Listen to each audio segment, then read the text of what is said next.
Before they created Inspector Gadget, before Heathcliff, before Mask, the real Ghostbusters, Captain Planet, or Alf, the same animation studio produced a series that is still one of the most beloved series of all time around the world. Well, everywhere around the world except the US, where it remains a mystery. Hi, I'm Dan Larson, and this is the history of the mysterious cities of gold.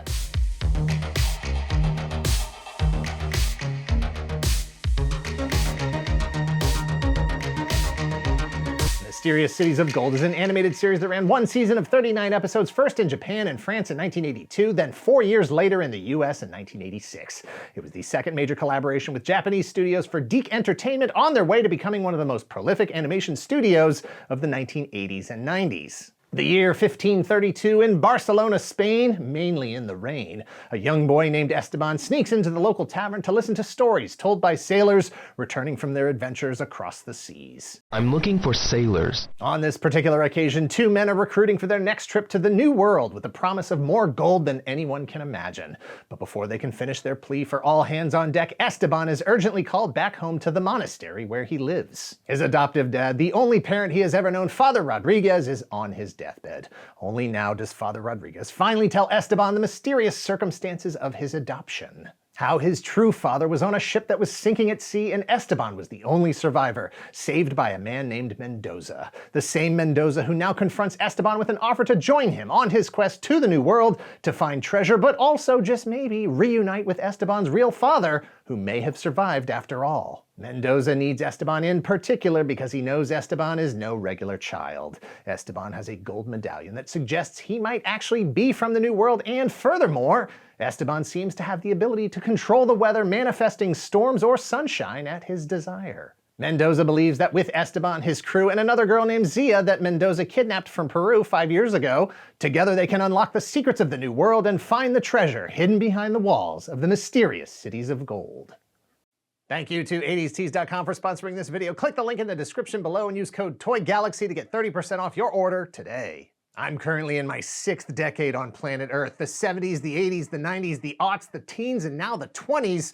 And while a lot has changed, there's at least one thing that hasn't: my taste in clothing. It's t-shirts all the way back. Lucky for people like me, you know, people with torsos, 80stees.com is also t-shirts all the way back. T-shirts for any occasion you might need a t-shirt for, which, again, for me, is all occasions. Going to the movies, a concert, a ball game, a TED Talk, visiting family, getting groceries, walking the dog, dentist appointment, wedding, optometrist, colonoscopy. Find the shirt that's right for you. And while you're there shopping for yourself, maybe you find something for someone else too. Your mom, your dad, your veterinarian. They've got shirts for teachers, artists, writers, and all your favorite YouTube editors. You can buy the shirt that I'm wearing in the video you're about to watch. Not the actual shirt, but one just like it. Click the link below and use code TOYGALAXY for 30% off your order today. Again, that's code TOYGALAXY for 30% off your order. And thanks again to 80stees.com. In 1968, at the age of 18, Jean Chalopin started his own company called Office of Management and Advertising Action. Well, technically that's the approximate English translation of the company name, which is what I will be using for all the French names out of my respect for the French people, their language, and a desire not to butcher the pronunciation. Just 3 years later, in 1971, Luxembourg Television Company, or CTL, one of the first private television broadcasters in Europe, contracted Chalopin to write animated shorts to be aired on France's TF1 network. At that time, he changed the name of his company to Diffusion Information Commercial, or DIC for short. The animated shorts were produced by studios outside of France and aired as interstitials, or short segments between programs. The first batch of 13 shorts, roughly 4 minutes each, was called The Adventures of Energy and debuted in 1975. Little is known about DIC's second series of interstitials in 1976 called Petrus Petro Petrol, and that goes for just about all of DIC's production during this time, other than the fact that they existed and aired on either TF1 or RTL. Crow and Bronto and Galactic Voyage shorts were produced in 1978, The Adventures of Moosefeather in 1979, Archibald the Magic Dog and Bulbul Hermit in 1980. There may be more, it's hard to say. The important thing to know is that these shorts helped DIC hone their animation design and establish their name in the industry. The next step was to learn how to actually produce animation, and to do that, Shalapon turned to Japan, where he believed that the best animation in the world was being produced. Series that covered the spectrum of genres, from science fiction like Mobile Suit Gundam, superhero action like Future Robot Daltonius, historical fiction like King Arthur and the Knights of the Round Table, and adaptations of classic literature like Anne of Green Gables. Japan embraced animation as a storytelling medium that crossed demographics. They didn't shy away from serialized narratives with season-long stories that lasted as many as 50 episodes or more. Meanwhile, American television in the 1970s was dominated by Hanna-Barbera. Their limited animation style, which relied heavily on reused and recycled animation, was popular due to its speed of production and cost efficiency. Episodes were almost entirely self-contained, so they could be aired in any order or skipped altogether. Shalapon convinced French television networks that investing in DiC would allow him to partner with Japanese animators to create exceptional works that had cultural merit. You know, if that's what it took to get funded.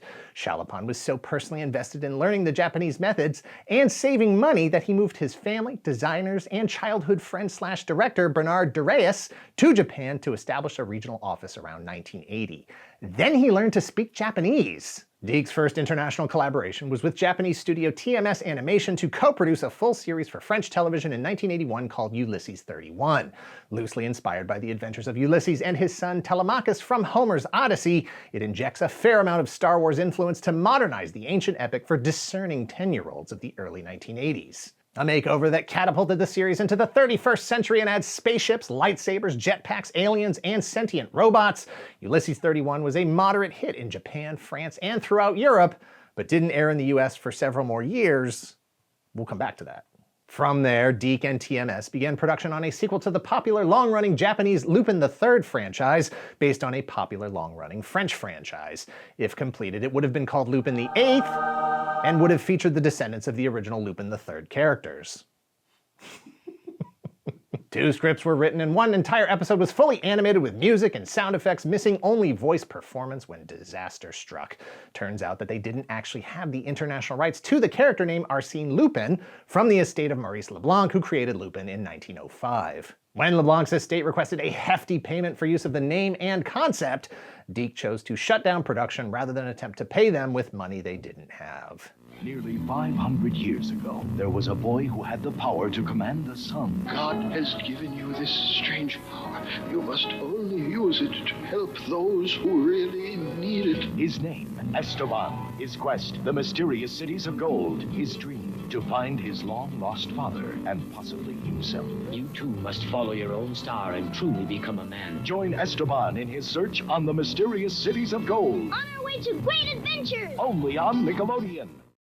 Things were changing fast for DiC, and money was always an issue. Shalapon recruited veteran Hanna-Barbera writer and story editor Andy Hayward to set up a new office for DiC in the United States to try to exploit what could be a highly profitable market. Hayward's mission was to develop projects that would be better suited for the US market than the Eurocentric series that DiC had already produced. Meanwhile, NHK Television, one of the biggest broadcasters in Japan, wanted to work with DiC and director Bernard de Reyes after seeing Ulysses 31.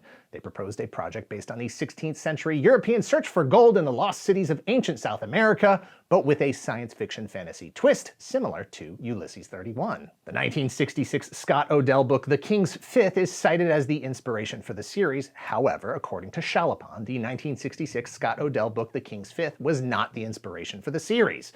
Shalapon insists that the general story was proposed by NHK Television without any prior knowledge of Odell's book. Crediting the actual book made it easier to convince French television producers of the cultural merit of the series to once again help finance the project.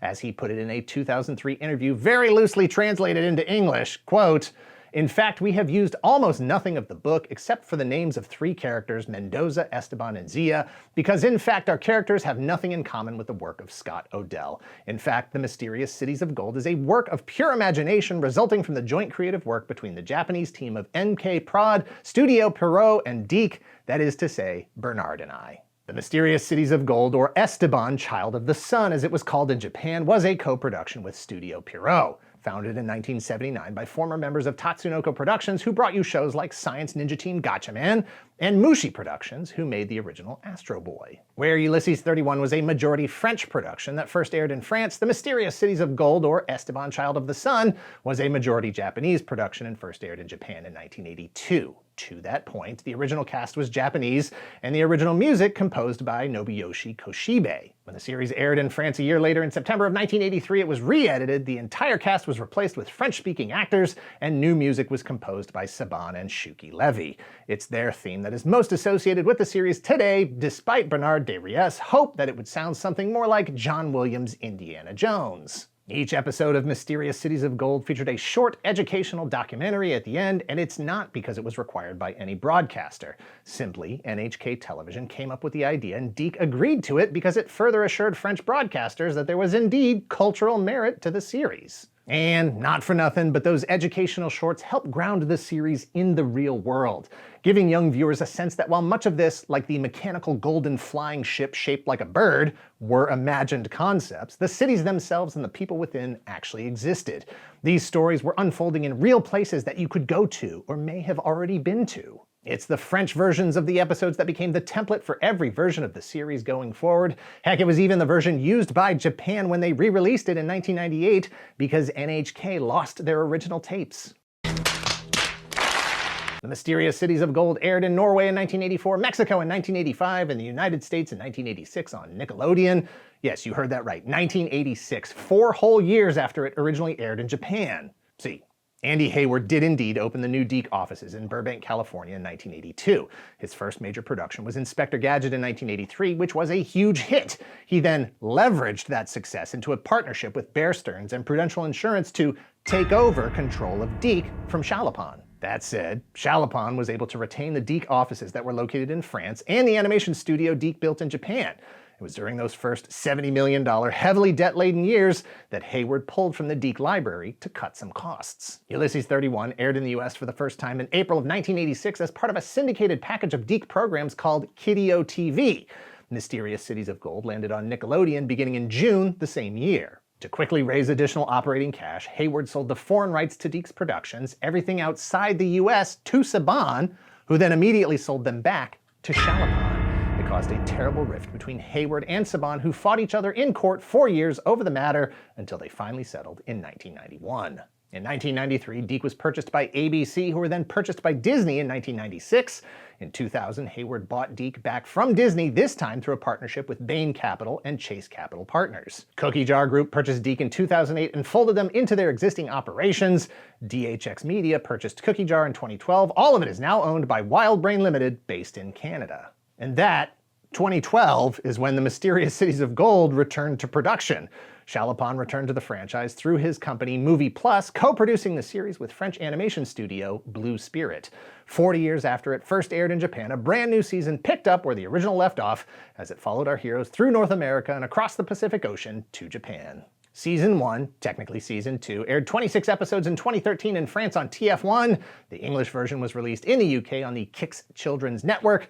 26 more Season 2, technically Season 3, episodes followed in 2016, and finally 26 more Season 3, technically Season 4, episodes aired in 2020 in France, but without an English adaptation. Most of the Mysterious Cities of Gold licensed merchandise was produced after DiC was purchased back from Disney in 2000, and most of that was produced to coincide with the sequel series released in 2012. You can get some versions of the soundtrack on CD, 2 games by Innis Interactive in 2013, The Mysterious Cities of Gold Flight of the Condor for Apple devices, and The Mysterious Cities of Gold Secret Paths for PC thanks to a successful Kickstarter campaign.